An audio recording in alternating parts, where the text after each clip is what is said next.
Welcome to Sara Gonzales Unfiltered. Happy Friday. I just finished filming with my friend Ross Patterson over at Drinkin' Bros. We just finished a podcast. So, you know, as of the time of this taping, it's a little earlier on Friday. So make sure that you go check that out. But we've got the Hard AF gear. Go check them out as well. Hard AF Seltzer. You're not going to regret it. But it's Friday. And we've got some guests who are going to be joining us. But first, I want to revisit a story that we talked about a couple weeks ago. There was a trial going on in Washington state. And the trial was of two Muslim parents, Ihsan, who is the father, and Zahra, who is the mother. So their last names are Ali. There they are. And they were on trial for the attempted murder of their then 17-year-old daughter, Fatima, which was described as an honor killing. Well, bad news. I got a spoiler for you. They've both been acquitted of attempted murder of this honor killing gone wrong because she didn't die, of attempted murder of their 17-year-old daughter, Fatima. And let's just remember for a second what happened. This was October 18th, 2024. I believe we have video of this. This is someone pulling up on the father, strangling his daughter. She's on her way to a youth shelter. He found her at this bus stop. He started choking her. He choked her until she passed out and then continued choking her for about 15 seconds. And the man that you saw in the bright orange vest is John Denicola. He is a school bus driver who helped stop the attack. And so you see all of this happening. And you hear the testimony, which, you know, we'll get into there. And there was John, by the way, the bright orange vest. So, by the way, comment on this video as we're going through this if you're like, yeah, duh, that was attempted murder. Because I think the more that you look at this, the more you're like, I have no idea why these parents got off other than we're too scared in this country to convict Muslims. I can't see any other reason for it. So the school bus driver, John Denicola, testified in court that after he pulled the father, Ihsan, off of his daughter, he said she was in distress. Her eyes were rolling into the back of her head. The look on his face and the way he was squeezing, he was choking her. Now, the story here, and again, we talked about this several weeks ago with the same, it's the same underlying point. This has become so much more than an attempted murder trial because with this acquittal, with the evidence that they had, and these parents still being acquitted of attempted murder, this trial is all about the ways that the United States of Islam now, it's what we are, has failed this girl. By the way, make sure that you subscribe to our YouTube channel, Sara Gonzales Unfiltered. If you are watching it right now, make sure you're subscribed, even if you thought you already subscribed. I get messages from viewers all the time who are like, I was subscribed and I happened to go look. Why wasn't I getting notifications? Oh, they unsubscribed me. Make sure you're subscribed. Gently tap the like button or smash it, however you like to do it. We don't kink shame here at Sara Gonzales Unfiltered. And comment. It'll help us in the algorithm. So how was this girl failed? Well, number one, the judge blocked key evidence in the trial. She actually had told police that she was afraid to leave the country and join her family on a trip to Iraq because they had an arranged marriage planned for her. And she didn't want to go because she didn't want to be in an arranged marriage because she, of course, lives in the United States where you don't have to do that if you don't want to. But the judge, Christine Schaller, didn't allow the prosecution to enter this into evidence. Why? Well, it's interesting that you asked. Let me tell you. According to the judge, that backstory of her saying, I was too scared to leave the country for the arranged marriage because my parents were forcing me and I didn't want to do it as a minor, that backstory would be too prejudicial to the two defendants. Well, we can't have the jury hearing true things, true crazy things that the defendants did because it would just be too prejudicial to them. Now, this is obviously insane Because who cares if it's too prejudicial, if it's actually the truth? It's this girl's testimony that it actually happens. If it's prejudicial, that does nothing except just remind everyone that it's the parents who are to blame. If anyone is prejudiced against them, they have no one to blame except themselves. This is the entire thing that this daughter said precipitated the attack. This is what caused the attack, according to her. Before the attack, this is what they had planned for her. Of course, everything that led up to the attack matters, but to a judge, we don't want to bring in arranged marriage talk. That could be, they might get a bad impression of the Islamic culture, the Islamic religion. What if the jury has a bad icky feeling about the Islamic religion? Oh no. Then what would happen? So she just didn't allow it. Now, to remind you, she claimed that the daughter claimed that her dad was going to marry her off to an older man in Iraq, and she refused. And so you saw, again, the end result of what happened when she refused. Her father actually threatened to kill her in an honor killing. And then, coincidentally enough, he's seen on camera finding her and choking her out while numerous other people come to her aid to try to take her father off of her and stop him from choking her. The mind boggles as to how in the world you can throw out that testimony when it's entirely relevant to literally everything you're watching happen in that video. So on top of that, the prosecution threw out the entire honor killing argument.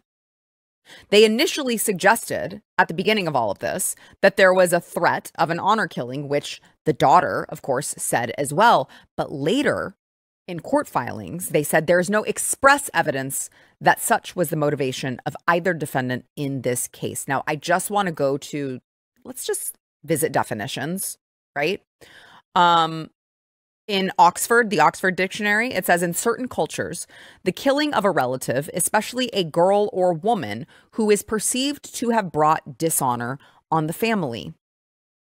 Well, you show me where that doesn't line up.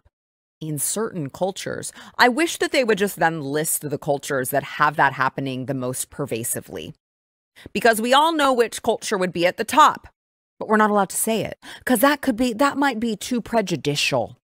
So we can't say that. Now, this girl, Fatima, she tried to keep her relationship with her boyfriend a secret because, of course, her father forbade it. He wanted to ship her off to Iraq and get married to a much older man in an arranged forced marriage.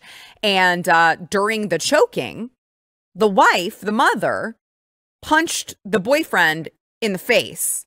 But no, please, no, it wasn't about that, guys, at all. It was just a normal, who among us, right? Who among us hasn't had our parents come over randomly to us and start beating the shit out of us and choking us over some just minor teen disagreement? Of course, that's what this was about. But even so, even with the video evidence that you have, even with the girl's testimony that you have, both of these people were acquitted of murder, and instead they had lesser charges handed to them: second-degree assault and unlawful imprisonment. That's all they were trying to do. They were just trying to keep her in one spot. That's what you do when you unlawfully imprison someone. You're like, you come here. I got to keep you here. I don't want you going over. I got to keep you here. I just got to choke you until you die so you don't go anywhere else. It's just unlawful imprisonment. This is insane that this is happening in this country. And by the way, the mom was only found guilty of the mom was found guilty only of violating a court order. She was acquitted on all counts of assault and unlawful imprisonment. And their sentencing is scheduled for August 18th, 2025. I obviously don't have any say over the direction of this country and what happens in it, but there is something seriously wrong with what is happening. And you watch what's happening in Europe, in the UK. And it's like, we can't have that happen. I mean, there are no-go zones there. We can't have that happen. Those people are out there in the streets with weapons saying this is our country now. And the United States is just like, we don't want to be too prejudicial. I mean, yeah, it was an honor killing, but that would be rude to say it. That would be, it feels racist to say that. So we should just acquit them of attempted murder charges. I mean, this is seriously serious. The alarms are sounding. We are at a level 5 alarm. We've got to stop. And a lot of that is we need mass deportations of anyone who is in this country illegally, who has outstayed a visa, all of that. I mean, we need to make it very uncomfortable for anyone who shouldn't be here or who doesn't want to participate in the American culture to be here, just as a starter. This is a starter of a long line of things to happen, but very embarrassing that this is happening in this country, in the United States, of what is supposed to be America and American culture and American values. All right, we've got a lot more to get into, but I want to remind you guys, if you haven't yet checked out our one of our series here on Blaze TV, it's called The Cover-Up. It's all about the cover-up that took place during COVID. And they've got episode 5 that just released earlier this week. So go check it out, FauciCoverup.com/Sarah. You can get $20 off your subscription with the URL, FauciCoverup.com/Sarah.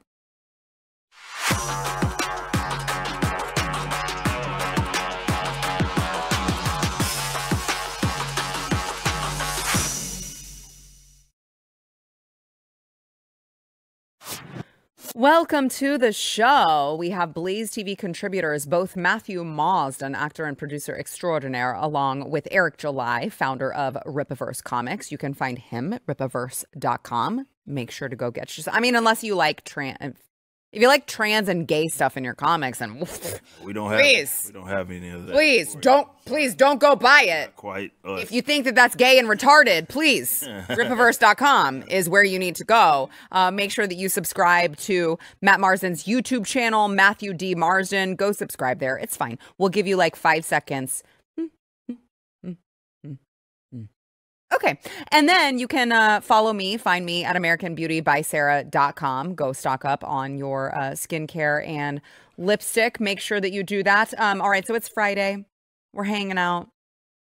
Let's talk about President Trump's announcement, his big announcement yesterday for public schools. I'm pleased to announce that we're officially restoring the Presidential Fitness Test and the Presidential Fitness Award, and it's going to be a very big thing. From the late 1950s until the 2013, graduate scholars all across our country competed against each other in the Presidential Fitness Test, and it was a big deal.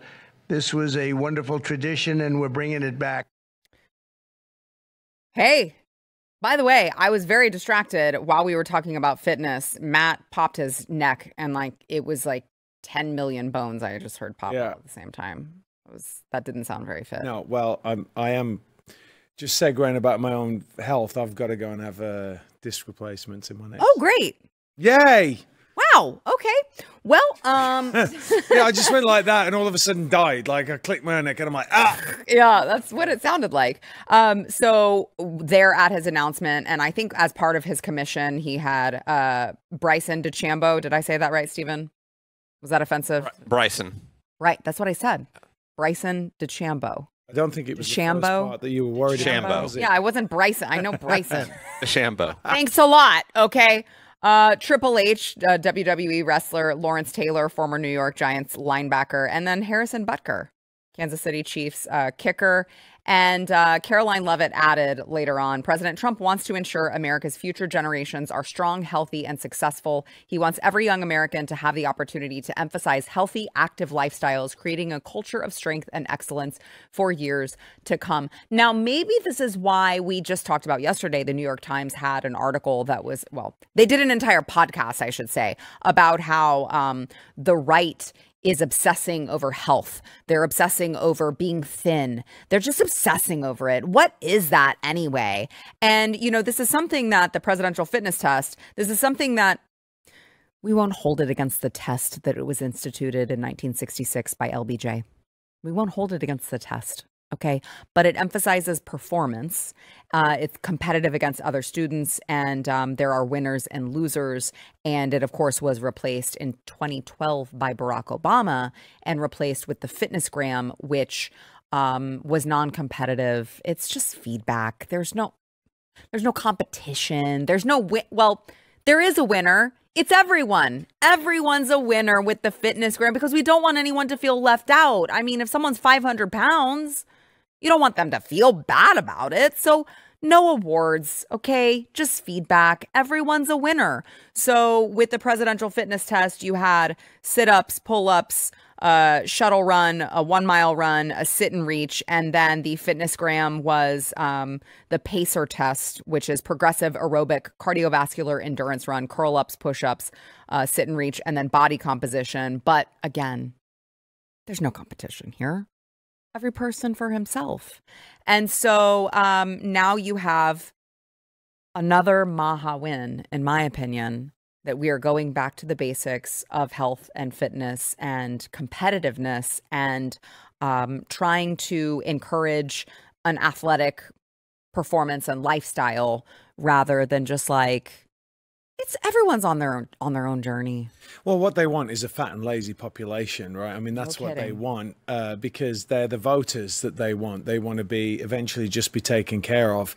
I love the fact they had Butker in there, you know, which is a massive troll. You got to like give him as well. Like he's really like giving the middle finger up to the left, which is great. But listen, I mean, I'm a big believer in fat shaming. I am. I mean, I really do, and I think that I mean, even if you look at Lance Armstrong, by the way, that you know he was a swimmer originally, and then he found out that he was a great biker by biking to his swim class, and I think that what we've lost with this ridiculous, like everyone's a participant, is we have lost that number one, the edge. Right, all across society, because losing teaches you more than winning does, right? It teaches you to get back up, and that is really essential, I think, for Americans especially. And ever since that, as we've had this like participation trophy bullshit, what it's done is it's created an entire generation of entitled people that don't understand why they're not getting what they want, because they just got what they want with no merit. And this is what it is again. At the end of the day, it's getting back to merit-based things, but also clearly, even though they might not like it, it's really good for you. It's good that you aren't obese, because you know what? There's all this burden. You know, the left really wants nationalized healthcare, right? Well, you have nationalized healthcare, all the fat people, I'm sorry, it's just a fact, right? The number one killer, I believe, is heart disease. He overburdens the system. So this is actually good for you. And in conjunction with all the other things that RFK is doing, this is a fantastic positive for the United States. No, hands down. And I think it also, you know, like I said about doing other things, you know, if you have a basic fitness, because a lot of people just go, look, I'm out of shape, I'm not going to do anything. Then what you were a sprinter. I mean, I grew up watching Carl Lewis, watching, you know, the greats in America, Michael Johnson, which was funny because a lot of people don't know who Michael Johnson is. And I'm like, right here, Dallas, Texas. Greatest 400-meter runner ever.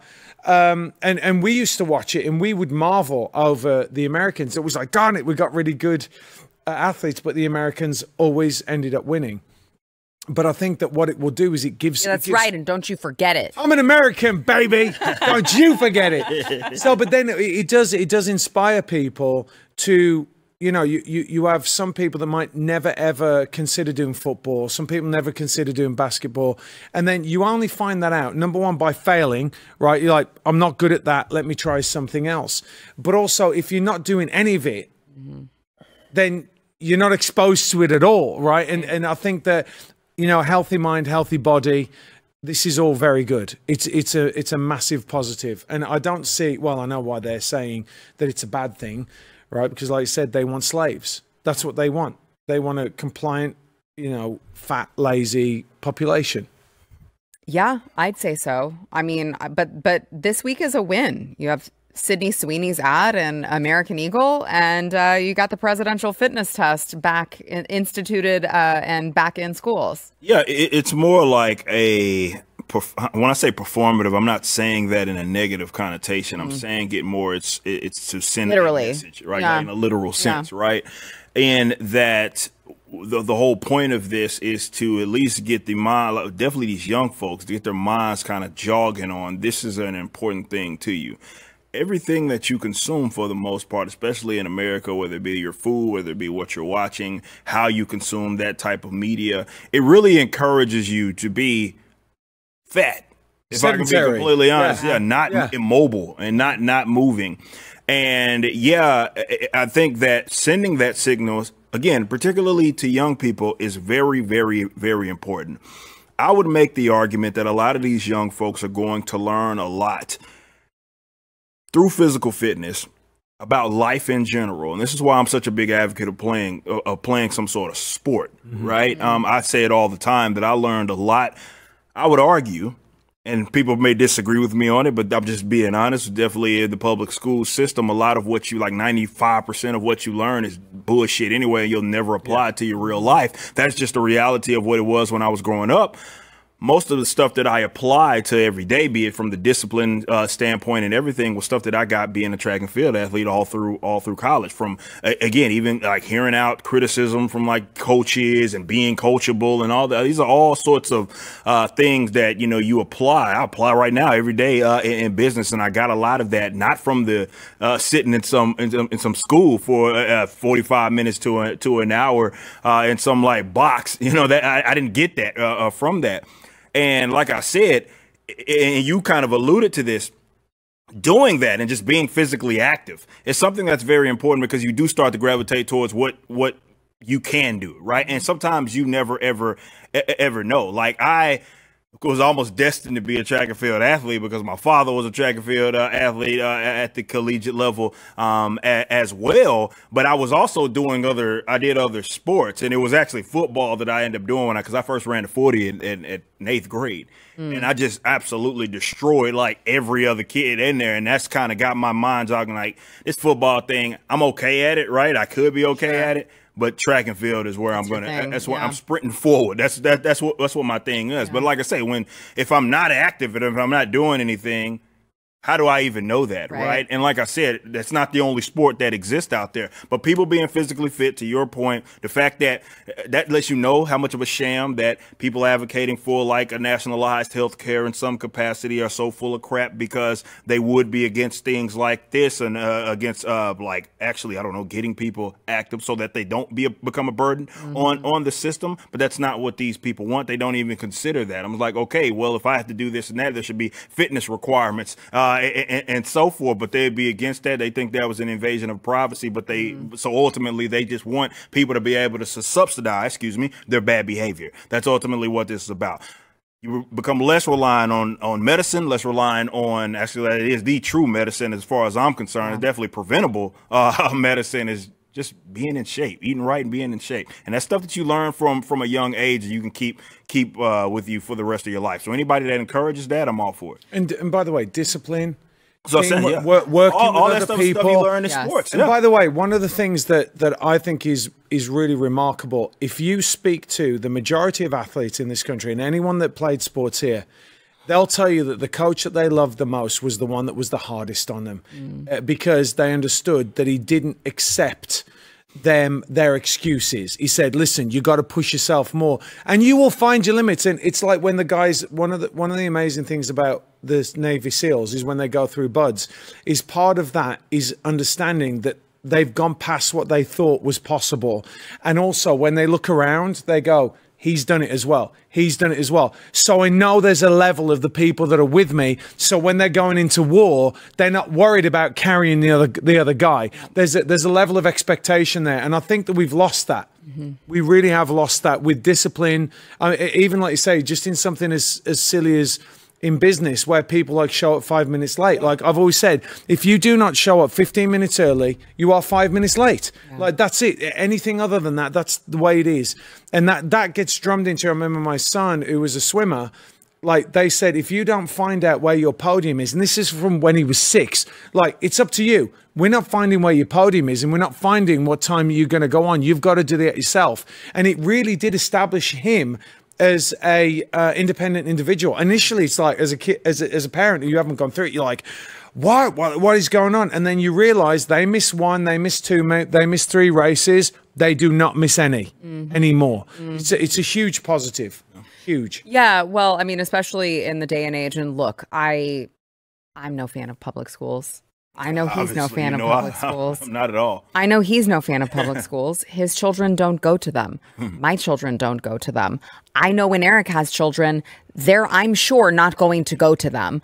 But there is a sense of like, I want to make sure that I'm clear here. I don't think that it's the government's role to take care of people's children. But in the same sense, there are a lot of parents who just kind of don't pay attention to their kids, drop their kids off. It's a daycare, right? It's glorified babysitting so that they can go to work. They don't pay attention. The kids don't get any sort of, conversations about health, about, nutrition, about exercising and staying in shape. And if this can be what gets the kids off the couch, away from playing video games, then I think that that is a positive contribution to society. The same way that, I talked to Del Bigtree several months ago. Gosh, it feels like several months ago. It probably was longer than that. But we talked about, he was, of course, part of the Maha Coalition. And we talked about the idea that RFK Jr. could institute a new food pyramid and just how incredibly transformative that would be to have a new food pyramid. I mean, there are little things that we could be doing within our society, within our population, that I'm okay with government doing that's not going above and beyond. It's not an overreach of power. It's just like a soft, hey, this is a new food pyramid. Maybe you shouldn't eat 15 servings of bread a day. Maybe that's not a good idea. I don't know. Our entire society is fat. Maybe we should stop doing the things that we're doing and relook at everything. Maybe we should institute this presidential fitness test again and tell people it's okay to be athletic. In fact, it's preferred. Right? Like you should be fit. You should be able to do sit-ups for 1 minute, pull-ups, which I'm still working on, admittedly. It's hard for women. I'll just say. But to your point, still working on let me just shuttle run, a 1 minute, a 1 mile run. That's easy. Yeah, let me make this point as well. If you look at soccer, for example, they will be mixed teams up until a certain age, and then boys are too strong for the girls, right? And I know this is revolutionary in this day and age, but it shows kids that they are not the same. They are not the same. If you want to go, this track and field, like it does it. The slowest guy on the track and field team would decimate. I was a solid track and field athlete. Like I wasn't the great, like just amazing. I was pretty damn good. Don't get it twisted. It's like I'm being modest. Okay. I was pretty solid, but like I was a regional qualifier, but I was never a national qualifier because I wasn't running like 9s or anything like that. My fastest time is faster than the world record, not the collegiate, the world FloJo's record in the 100 meter. And I was not even in like the best. I was like top, maybe 20 maybe that year from the west side of the country. So that just puts it into perspective that that's the world. That's the fact. And nobody's got even close to FloJo's record since that's been broken. And I have run faster than that. So it just puts things into perspective. Like it is different. And there is stuff that you learn when you are a youngster in like, a sport setting. I think kids participating in that stuff and also losing. Right? I remember one of the most humbling things that I had ever experienced, even as an adult, younger. My first collegiate track and field athlete, I believe it was Eastern Kentucky, if I'm not mistaken, or they were there. Maybe it was Kentucky, but it was an indoor meet. Got the doors blowed off of me. Like I got destroyed. You go into it. I was a state qualifier from Texas. I'm going out here kind of towards the east. I'm about to kick everybody's ass, and I got last place in my heat. Right now, again, that's something that you learn at a young age that you don't just fold there. Like, it's not like, oh, that's it, I'm never going to be that good, right? No, that's not how it works. But if you have never lost, right, and you're encouraged, in fact, our whole entire culture says, like, acts as if, you know, when you do lose, like, oh, well, it's somebody else's problem. Like, it's their fault that you lost or something like that. It's nothing that you can do about it. I actually think that in itself is not liberating. It's the complete opposite of being liberated. I find a lot of liberation in the fact that, okay, maybe I came up short, and I can do better, but it is going to be ultimately on me. So I love that, because I do think that I know you mentioned this earlier, Matt. I know we got to go to break in a second, but I do think that this is important. You mentioned earlier, there are a lot of lessons that you can learn by playing on a team. I do think that team sports, like, there are lessons. However, there are a lot more lessons, in my opinion, with my kids to be learned with a solo sport, like what you're talking about, with track, with golf, with tennis, with swimming, because if you lose, it's on you. You have absolutely no one else to blame except yourself, and you can push yourself to be better. You can compete against yourself to be better, and at the end of the day, it's not, they just didn't pass me the ball. Well, if they would have given it to me, I would have done, well, it's my teammates, they screwed up. No, no, no. It's on you, and you're competing within you. I would encourage you. Yes, those team sports are great. I know the big American sports are obviously basketball and football. But get your kid enrolled in, like, or given a shot to an individual sport, because we'll teach them basketball and football, those are definitely intense. They're great. Yes, they're great. They're also very political in the sense that it's who you know, where you're on the summer team, and are you going to end up playing all that stuff. With track, it's like, I don't care if these guys like you. I'm faster than you. The times exactly right. The times are the times. That's it. Exactly right. Exactly right.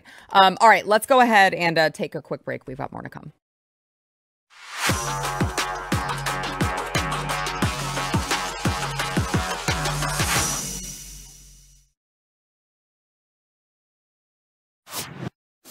So the Department of Health and Human Services published a new investigation into organ harvesting in America. And the report claimed to find, they said, HHS finds systemic disregard for sanctity of life in organ transplant system.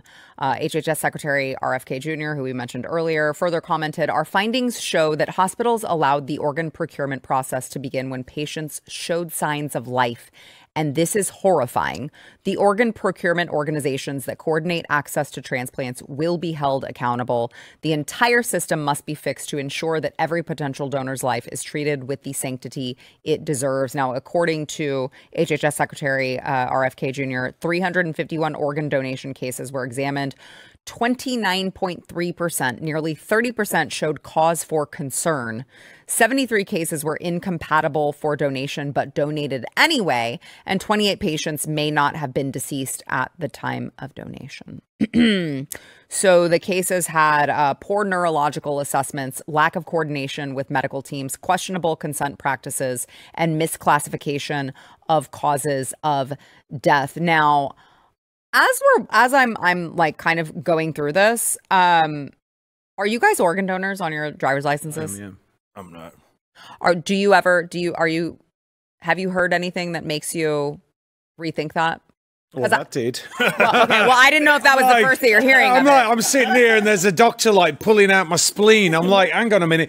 No, I mean, no, I told Steven, I said, do not, when you go get your driver's license again, do not put that you want to be an organ donor. Don't. No chance. Because if that's the case, if you're actually gone, let me make that decision. I don't trust a bunch of doctors to make that decision. And if you put that on your license, it takes it completely out of your family's hands. And now it's the experts who get to determine whether or not you have any chance of coming back and whether or not they can start to procure your organs. Well, I need to change it, don't I? Like, as soon as it's possible. But I mean, listen, that again, as much as I disagree with the National Health Service that, you know, I have experienced, guys, like, so when that was going through, everyone told me how it was. I had a lot of Americans telling me the way the NHS worked. I'm like, you haven't been there, you haven't used it.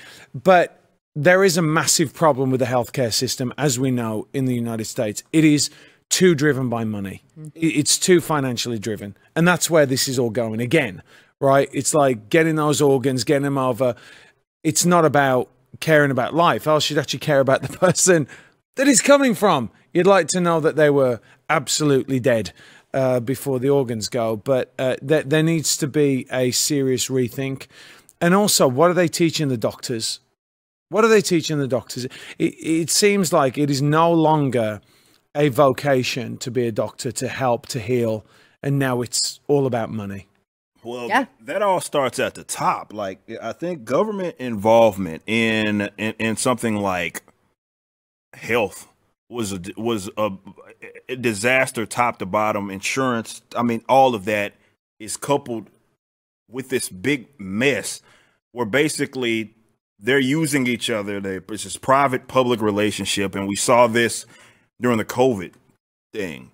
Why were they absolutely misclassifying some of these? I don't know, a motorcycle incident where someone died, and they said that they died from COVID because they tested positive for never mind the testing, but they tested positive for COVID. There's a reason why they were doing it, because there were financial incentives. But what's really important to mention there is that the financial incentive came from the government, right? Like, it came from these idiots saying that, well, you will line your pockets up. Now, I believe that this is a similar situation, right? That you're dealing with a bunch of people that are like, okay, on the back end or in some way, I'm incentivized to do this, right? And I'm going to get my pocket lined up, or the hospital is going to get their pockets lined up in some way if I go do something that is a tad bit, immoral. And it isn't about like healing someone. It isn't about medicine. That's not what it's about at all. It then becomes this almost racket of sorts. And it's dangerous because you're dealing with literal people's lives. And these are folks that individuals trust. I think that has sort of changed. I think people's faith in this system, like the medical apparatus, fundamentally changed after COVID, because people saw they weren't looking through it the same way. It was like, oh, these are just people. They want to care about you. They have this oath, right, that they're gonna heal you. And then they realize, well, that's not what this is about at all. They will lie. They'll lie right to your face. In fact, they'll advocate. They'll use doctors and scientists to advocate doing things that are against your individual liberty, right? Whether it be, not even advising, trying to lobby basically some sort of government force, be it at the state and local level, of you getting a jab, right, for something that had a survival rate as such. Like, that changed everything. So the medical system, healthcare system, is fundamentally broken. There's a lot of similarities to to university in this country as well, where again, government gets involved. They tie incentives to things. Everybody's trying. A university isn't about teaching your kids anything. They're basically trying to outspend one another, and the government is the one that's fueling a lot of that. It has to be addressed. Their attachment to this has to be addressed if this is ever going to be fixed. Because as it stands right now, especially with the insurance scam, right, as it stands right now, people are going broke in the process, and the service seems to get worse and worse, more expensive and worse. So Matt, this will really make you want to take this off of your driver's license. There was this was a doctor that published an opinion essay in the New York Times. And he said, this is the headline: donor organs are too rare. We need a new definition of death. That's the headline. Okay. We need a new definition of death. He goes on to say the need for donor organs is urgent. An estimated 15 people die in this country every day waiting for transplant. We need to figure out how to obtain more healthy organs from donors while maintaining strict ethical standards. New technologies can help, but the best solution, we believe, is legal. We need to broaden the definition of death. Again, government is utilizing the government to get what they want. And that's, unfortunately, that's enough for some people to do some very screwed up things. That's why I hate government so much. It's literally a territorial monopoly on use of force, violence, and ultimate decision making. So things that we know are unjust, if these folks can get the government to co-sign it, then it becomes completely justified. So if we can get them to redefine what death means, we can get what we want. These are dangerous people, man. Yeah. Yeah. And it's moving away from the Christian base that this country is as well. I mean, it's from conception to natural death, right? And I mean, they've started doing it in Europe with the euthanasia, it's a very slippery slope. And as we've seen, we have to fight every single inch, right? You can't give them anything, because give them a single millimeter. They get their little and then off they go. and you never know where it ends, right? So I'm all for that. You're radicalizing me, Eric. Like, small government, small government. That's what Javier Milei. Get them all out. Javier Milei of Argentina talked about that with leftists before he got elected. He said you can't. He called them shit leftists, was what he called in Spanish or whatever. He said you can't give them a single millimeter, and he's correct. You can't give them anything because that's what they've. I mean, you think of. I mean, the old saying is there's no such thing as a, temporary government program, right? By any means, because you'll find that it is very difficult to try to turn it around. We've seen that, right? Trump is trying to shut them down, and they're saying like, no, it's been here for so long, we can't do it, right? That's how they do it, and it's dangerous, man. Don't let them do it, but they'll try. They always run to the government, and that's because oftentimes everybody says, well, it came from them, and therefore it must be just. Yeah, I mean, I'm trying to think of what was it that they called with Obamacare? One of the creators of Obamacare, one of the architects, I should say, behind Obamacare. It was the Something Lives system, and I can't remember what it was, but it's obviously the idea that like the closer you get to nationalized healthcare, the more you get to give the government the ability to just play God and decide, well, your life is not as valuable as your life. Well, you were just born. You're not as valuable as a working age person who's contributing to the society. Well, you're 90 years old. You're obviously not as valuable as a 40-year-old. So therefore, you're not like totally dead, but we don't really see the value in keeping you alive. We've seen that in some of these. I know you come from the UK, but we've seen that in Canada and how they it's basically like a ranking system, essentially, right? Where it's like, is how elective, right? It is this, right? So you have people that have some really disastrous injuries, for example, and they have to keep getting it put off and put off and put off. Like I got this guy that we've worked with, for example, with the rippaverse. He has some eye issues. I think he's based in I know where he is. I'm not going to say it, but he's in Europe, right? And he's like his address is. Yeah, I'm not gonna do that. Not gonna do that to him. But no, he's like, he's had this eye surgery that he's been needing for a long time, and it was like 2 months ago. He was telling me like, yeah, I'm gonna be out for this amount of time because I have to get this eye surgery. But they keep putting it off. They keep putting it off and keep putting it off, and that's one of the dangers. The beauty, yes.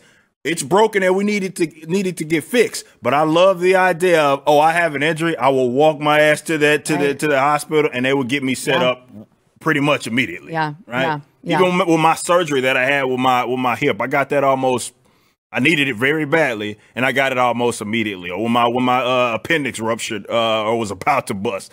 Got that thing out of there immediately. It just sounds like a nightmare to have some injury or something, and you're like, the government's like, well, no, we got all this other stuff going on. You'll have to wait. You're on the schedule for next month. But you know what? You know what though? Even if you go to the ER here and you have insurance, you're still behind a line of illegals. Well, that's you know what I'm saying. So I mean, these are the other unintended consequences of illegals that you're also paying for. You're paying. Yeah, you're paying for you're paying for their health care, but you're also paying for your own private health care. So it's so annoying. Yeah. Get them out. Yeah, yeah. All right, let's go ahead and take a quick break. And I'm really excited about the video that I'm excited as a string. You know what? We're just gonna take a break and we'll be right back.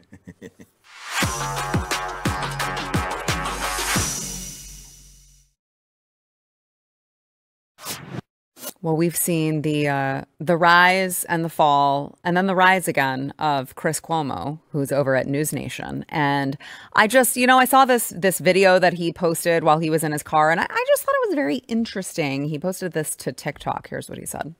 Stuck in traffic. I'm remembering right now. Wow. I'm wrong a lot. We don't like to say it. We don't like to admit it. We really don't like to correct it. But that is how you grow and you get to a better place. And it is such a precious commodity right now. I've been wrong.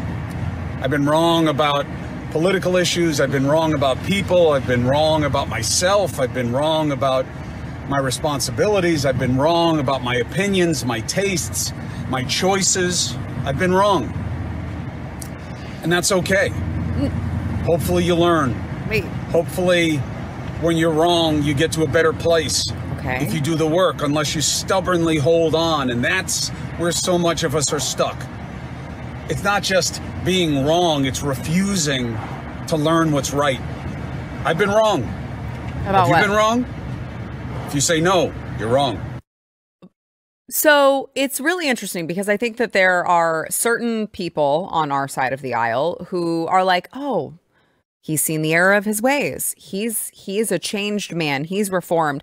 And I watch that and I'm like, what are you wrong about, Chris? Why don't you give us specifics? Okay. Specifically tell us exactly what you were wrong about and apologize for it. I haven't seen that from him. I know he comes around now and he's like, oh, the COVID vaccine, that stuff was crazy. But I have not seen an actual apology given from him on exactly what he said and how offensive it was to people who now he claims that he agrees with. And I watch all of this and I'm just like, this is just a guy who's trying to rehab his own image. This is just a guy who wants to be politically advantageous. He sees where the tides are turning and he's a total freaking grifter and just wants to go out and say the thing that is going to get him the most following at the time that he's saying it. I just don't believe a word of it. And it honestly shocks me sometimes that people do. And I say this, by the way, my friend Jorge Ventura, he was on earlier this week or last week, I can't remember, but he's with News Nation and I love Jorge and I know he works with Chris and Jorge says he's actually like,